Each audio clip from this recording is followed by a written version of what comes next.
ये सत्य घटना है परमात्मा कबीर देव जी के सह शरीर इस भूलोक को छोड़कर सतलोक जाने की। इस लीला को करके उन्होंने सिद्ध कर दिया कि वे ही सच्चे और पूर्ण परमात्मा हैं। कबीर प्रभु की ये लीला हमें ये संदेश भी देती है कि परमेश्वर किसी धर्म या जाति के बंधन में नहीं बंधा, वो तो सबके लिए एक है। और अगर किसी ने सतभक्ति की है तो पृथ्वी के चाहे जिस भी कोने में शरीर छोड़े, वो अपने पुण्य कर्मों के प्रताप से उद्देशित लोक को ही प्राप्त होता है। ये बात उस समय की है जब ये कहा जाता था कि मगहर में मरने वाला नरक में जाता है और अगले जन्म में उसे गधे के रूप में जन्म लेना पड़ता है। इसके अलावा ये भी कहते हैं कि अगर किसी को मोक्ष चाहिए तो उसे काशी आना चाहिए और वहीं अपने प्राण त्यागने चाहिए, जिस कारण से मोक्ष अभिलाषी वृद्ध लोग अपना अंतिम समय अपने अपने पुरोहितों के घर काशी व्यतीत करने के लिए, निवास करने के लिए आने लगे तथा पुरोहितों को उनके खाने के रुपए तथा पुरोहितों की पूजा अलग से प्रति महीना देने लगे, जिस लालचवश काशी के पंडों ने वृद्धों को अपने अपने घर पेइंग गेस्ट के रूप में रखने लगे। एक एक पुरोहित के घर 10-10 वृद्ध हो गए। कोई रोगी तो कोई अन्य परेशानी से ग्रस्त होने लगे तो उन लालची पंडों ने मीटिंग करके षड्यंत्र के तहत वृद्धों को मारने के लिए गंगा दरिया के किनारे एक करोंत यानी आरा लगाया।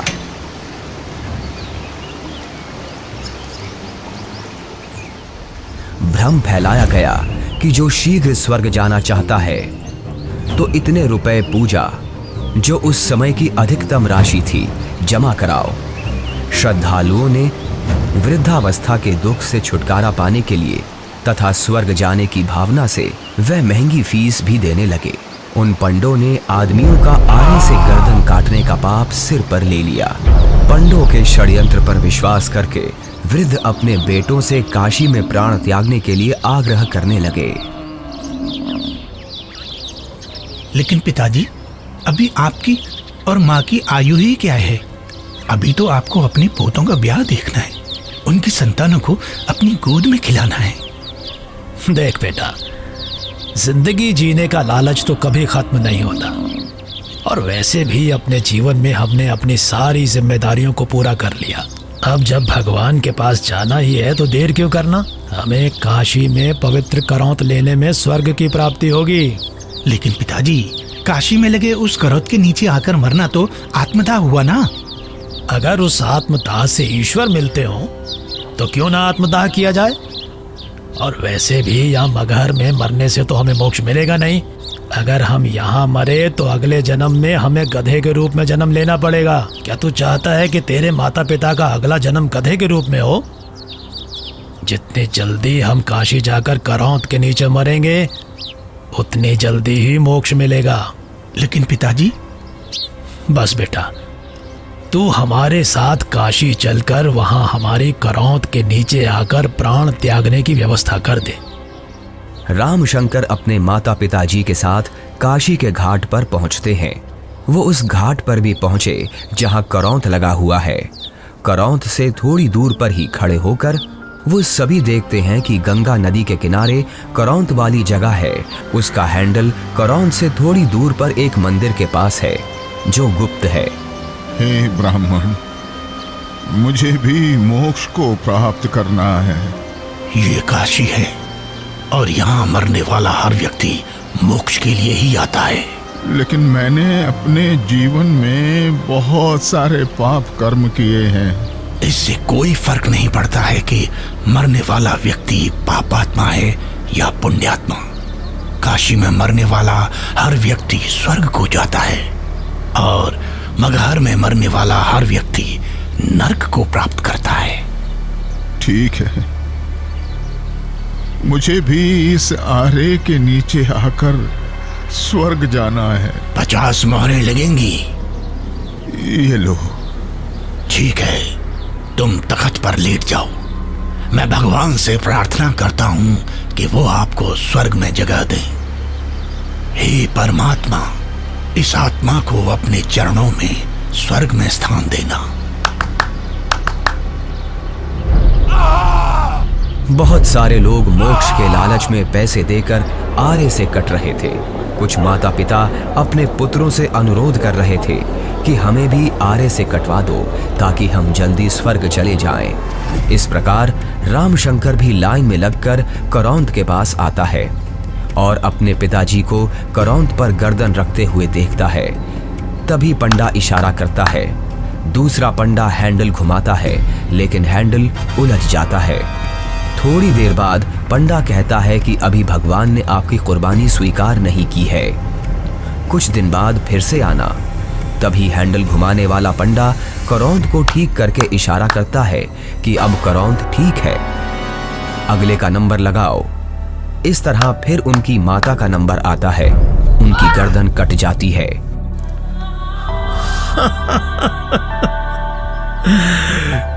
कितना भागा हूं मैं कि भगवान ने मेरी कुर्बानी स्वीकार नहीं की।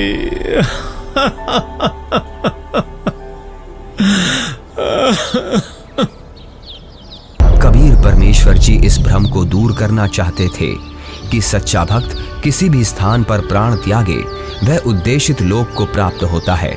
सत्य कर्मों, पुण्य कर्मों को करने वाला व्यक्ति, सत्य साधना करने वाला व्यक्ति संसार के चाहे जिस कोने में भी शरीर छोड़े और चाहे जैसे छोड़े, वो अपने पुण्य कर्मों के प्रताप से ईश्वर के पास चला जाता है, नरक नहीं जाता।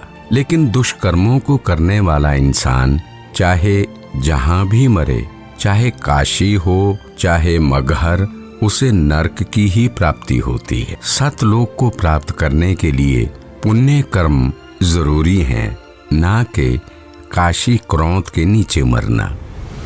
कबीर जी क्षमा कीजिए, लेकिन हम इस बात से सहमत नहीं हैं। ये पुण्य कर्मों को करने वाला व्यक्ति चाहे काशी में मरे या मगहर मरे, उसे स्वर्ग की ही प्राप्ति होगी। सत्य ये है कि अगर कोई भी व्यक्ति काशी में मरता है तो वो चाहे पुण्यकर्मी व्यक्ति हो या पापकर्मी, उसे स्वर्ग की ही प्राप्ति होगी। और अगर कोई व्यक्ति मगहर में मरता है तो वो चाहे पुण्यकर्मी हो या पापकर्मी, उसे नरक की ही प्राप्ति होगी। और इतना ही नहीं, मगहर में मरने वाला अगले जन्म में गधे के रूप में ही जन्म लेगा, ये भी निश्चित है। उस व्यक्ति को भी स्वर्ग की प्राप्ति नहीं होगी। ठीक है, तो मैं फिर मगहर में ही शरीर का त्याग करूंगा और स्वर्ग नहीं, स्वर्ग से भी आगे सतलोक जाऊंगा। और आप सभी पंडितों से मेरा आग्रह है कि आप सभी मेरे साथ मगहर चलें और मेरे शरीर छोड़ने के बाद अपनी ज्योतिष विद्या का प्रयोग करके ईमानदारी से सभी लोगों को ये बता देना कि मैं कहाँ गया हूँ। लोगों के बीच का ये भ्रम दूर होना चाहिए कि मोक्ष केवल काशी मथुरा में शरीर का त्याग करने से नहीं होगा, बल्कि मोक्ष केवल यथार्थ भक्ति से और मर्यादा में रहकर अपने जीवन का निर्वहन करने से होगा। आज आपके मुक्ति का दिन है। करौंद के नीचे आकर मोक्ष पाने के लिए तैयार हो आप? इस आरे अर्थात करौंद से मुक्ति प्राप्त करने के लिए कितनी मोहरें लगेंगी? केवल 50। पिताजी, आपको उस करौंद के नीचे अपने प्राणों को त्यागने की जरूरत नहीं है। क्यों? पर बेटा फिर मुझे मुक्ति कैसे प्राप्त होगी? पिताजी, मैं अभी एक बड़े महापुरुष कबीर देव जी के पास से ही आ रहा हूं।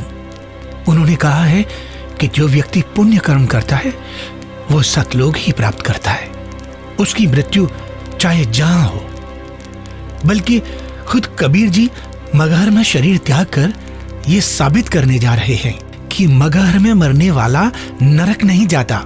यदि उसने सत्कर्म किए हैं तो वो भी स्वर्ग ही जाता है। आपको करौंद के नीचे अपने प्राण त्याग करने की जरूरत नहीं है। पिताजी, इन दुष्टों ने माता जी की हत्या की है। ये पाप कर रहे हैं। अरे अरे, ये क्या कर रहे हो? कबीर देव जी को ज्ञान नहीं है। तुम्हारा दिमाग फिर गया?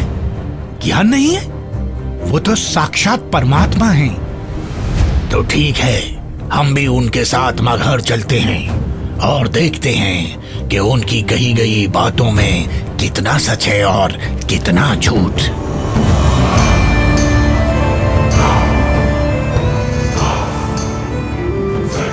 वीर देव सिंह बघेल जी की जय। महाराज, हमें ज्ञात हुआ है कि कबीर देव जी अपने शरीर का त्याग करने के लिए मगहर जा रहे हैं, लेकिन हमने सुना है कि मगहर में जो भी अपने शरीर का त्याग करता है उसे कभी स्वर्ग की प्राप्ति नहीं होती है। कबीर देव जी तो साक्षात परमेश्वर हैं और वो शरीर का त्याग चाहे जहां करें। ये मगहर में प्राणों को त्यागने की लीला वो इसलिए कर रहे हैं जिससे जनमानस को ये संदेश दिया जा सके कि आपको स्वर्ग की प्राप्ति होगी या नहीं, ये आपके पुण्य कर्मों पर निर्भर करता है, न कि मरण के स्थान पर। हमें कबीर देव जी के साथ जाना चाहिए। हाँ, हमें सिर्फ जाना ही नहीं है, अपितु कबीर देव जी के शरीर त्याग देने के बाद हमें उनके शरीर की रक्षा भी करनी है, जिससे उनका हिंदू धर्म विधि से अंतिम संस्कार किया जा सके।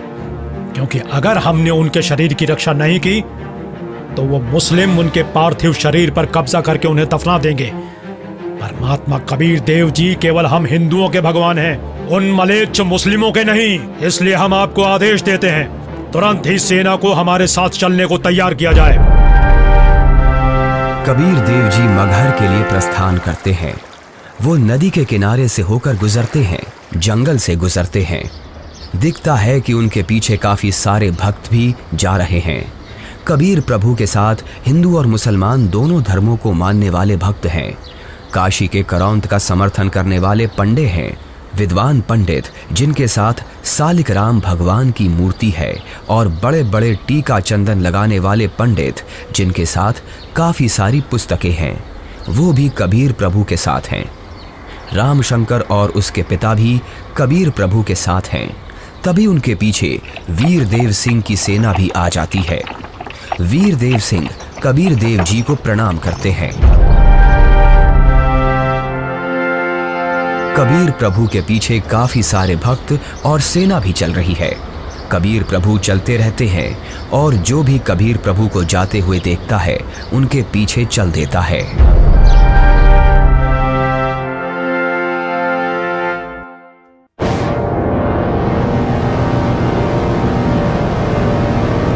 सलाम वालेकुम नवाब बिजली खान पठान साहब।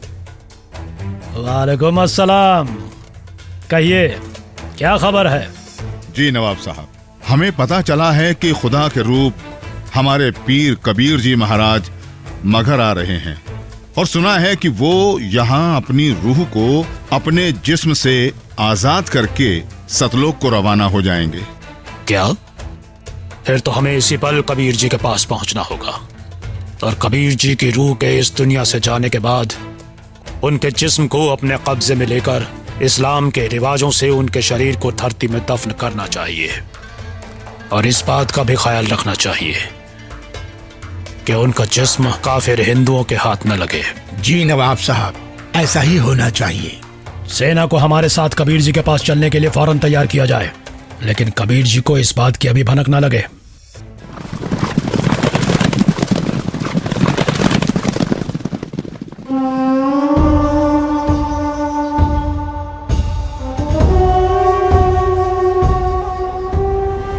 लगता है कबीर जी के जिस्म को पाने के लिए काशी नरेश वीर देव सिंह भी अपनी सेना लेकर आया है, लेकिन हमें किसी भी हालत में इन हिंदू काफिरों को कबीर जी के जिस्म को पाने नहीं देना है।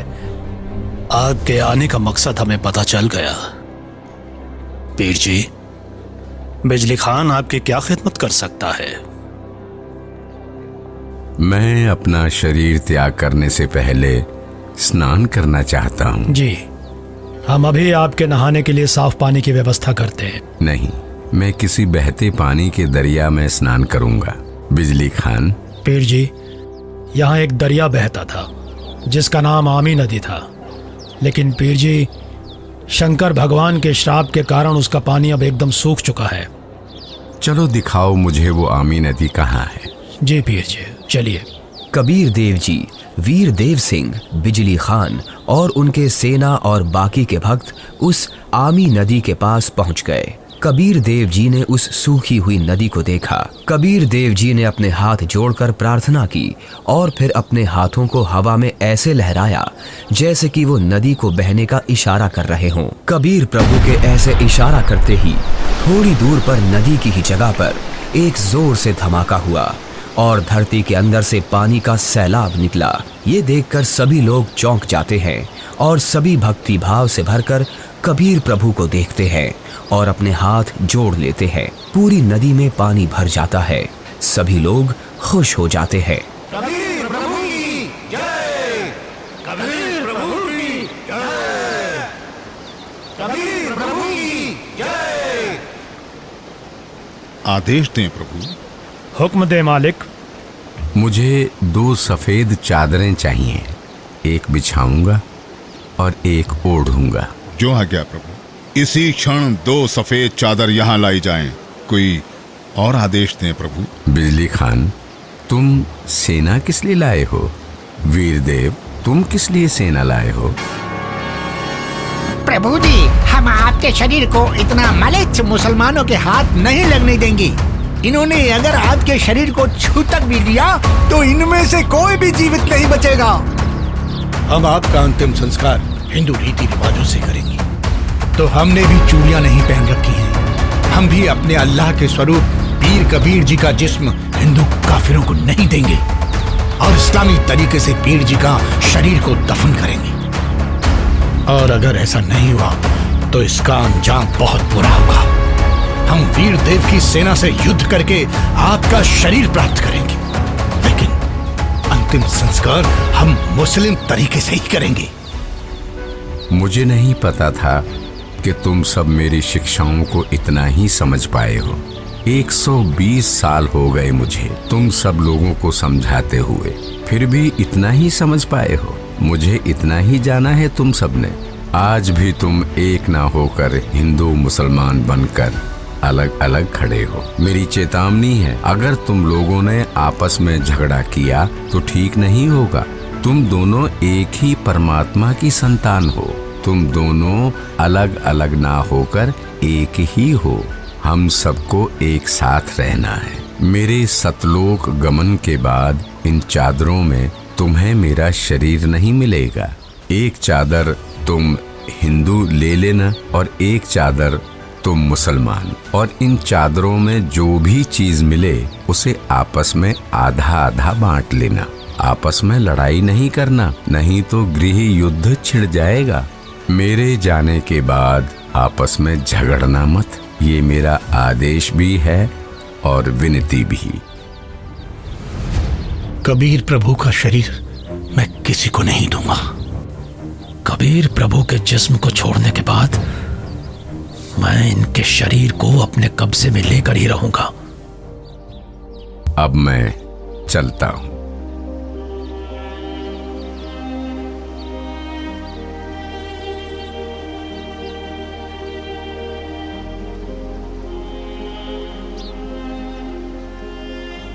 देखो ब्राह्मणों, मैं जा रहा हूं सतलोक, इस पृथ्वी से और तुम्हारे स्वर्ग से शंखों कोस दूर।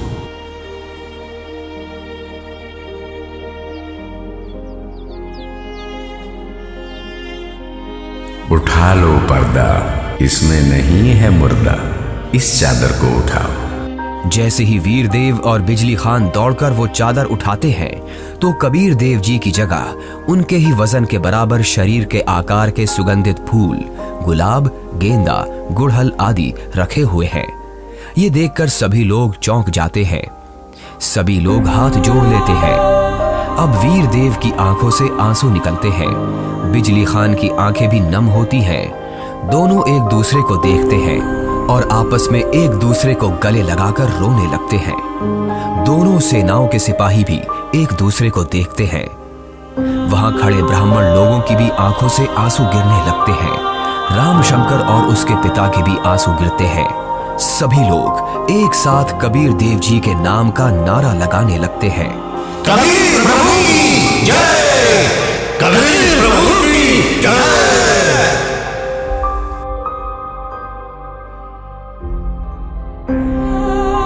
कबीर प्रभु, हमको माफ करना, हमने आपको पहचाना नहीं। आप तो खुद अल्लाह ही थे। बहुत बड़ी गलती हो गई हमसे, हमने भगवान को नहीं पहचाना। कबीर प्रभु की बात हमने नहीं मानी। अब हम सब एक होकर रहेंगे और उनकी कही सारी बातें मानेंगे। या अल्लाह, माफ कर हमें। भगवान माफ करो हमें। कबीर भगवान हमें माफ करो। भगवान हमें माफ करो। फिर हिंदू और मुसलमानों ने आपस में वो फूल बांट लिए और मगहर में ही कबीर प्रभु की याद में 2 अलग अलग स्थानों का निर्माण किया। और फिर उन्हीं में से कुछ फूल लाकर वीर देव सिंह ने काशी में चौरा का भी कबीर प्रभु जी के स्थान का निर्माण किया। उसे कबीर चौरा नाम से जाना जाता है। वहां पर कबीर पंथ का बहुत बड़ा आश्रम बना है। कबीर प्रभु जी ही सच्चे और पूर्ण परमात्मा हैं, जिन्होंने हम सबको रंग भेद, जाति धर्म भेद आदि के आधार पर ना बंटकर एकजुट रहना सिखाया। परमात्मा एक विशेष जाति या समूह का नहीं होता। परमात्मा तो सबका एक है, जिसका नाम कबीर देव है।